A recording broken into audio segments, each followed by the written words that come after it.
How to bug off to supersize your business. Sharon Horne-Ellstrom here, and our idiom today is bug off. Bug off is a relatively new expression. It comes from the 1800s, the longer version, bugger off, which means to leave someone alone, to go away, to stop bothering or pestering somebody. It comes from the British expression in the 1920s. Again, bugger off was the popular version. And then it was shortened to the slightly ruder expression, like back off, go away, scram. Scram was popular in the 1950s. And they suspect it came from the Korean War when the Air Force adopted the British saying bug off, bugger off, bug off. And what does that mean? How do we use that? How does that apply to our business and growing and supersizing our business? Bugs, I don't know about you, but I don't like bugs very much. I'm one of those people that seems to attract and be very susceptible to bug bites. This year in particular, my granddaughter and my son and I were out walking at the state park, and we all got those little black fly bites on our neck. They seem to attack your neck. And ever since then, my granddaughter and I, this whole summer, have just been like bug magnets, which is super duper irritating because the bugs that bite are not so nice. We don't like bugs. We don't like to be bitten. We don't like to be irritated. My least favorite are those little natty bugs that will fly around your eyes when you're out walking. So how do you repel the bugs that you don't want? Get the customers and the vendors and the competitors and the suppliers and all the people with respect to our businesses, because our businesses are a lot about people.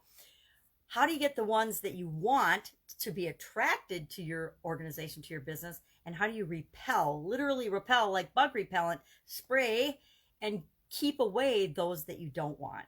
Number one, we pay attention and we cater to, literally in my businesses, catering to the people that we do want. We find them, we attract them, we talk directly to them, we provide products and services that appeal specifically to their challenges, and we just ignore the rest of the people, right? We just let them go by the wayside. We put out messages that are actually kind of polar and polarizing, but that will attract the people that we want to attract and repel those that we don't want to attract to our organization.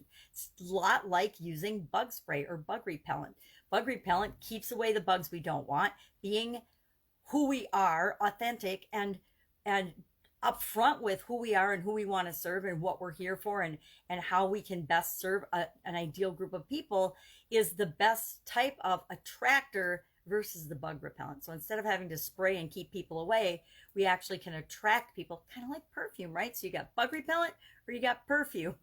So we want to provide perfume and fragrances that will attract the people that we want, and then the others will just go by the wayside. So we don't even have to tell them to bug off because they just won't be attracted to us. They actually won't even see or notice us, which is good because we don't want everybody to notice us. We'd be overwhelmed and overrun, and it wouldn't allow us to grow and build and supersize the business that we want. We'd end up, and many of us have been there as we've been involved in businesses and in organizations before. We have attracted the wrong people for us to serve. Doesn't mean there's anything wrong with those people or the business, but I've actually been in the wrong business. Not the wrong business, but the wrong business for me. It's always defined by what you're trying to create for your business and for your the people that you serve. And you get to pick and choose who is it that you are best suited to serve.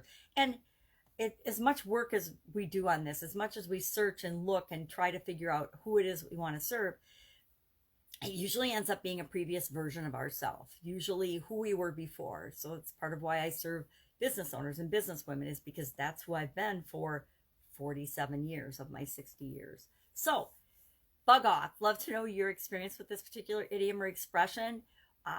Some of the things that you do to attract the people that you want into your business, and to make sure that you just let the others slip through and you don't participate with them.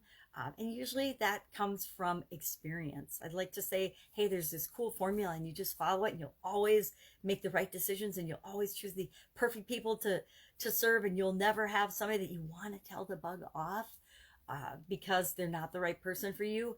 But the truth is, it usually comes from experience, trial and error, and figuring out who you are best suited to serve before you figure that out. And that's when our businesses really grow in supersize. So our idiom for today, have an awesome day. Any questions, any idioms you'd love to know the meaning of, hit me up in the comments below. Otherwise, I'll be with you tomorrow with another interesting idiom. What does it mean? Where does it come from? And how could you use it to grow your business right now? Take care.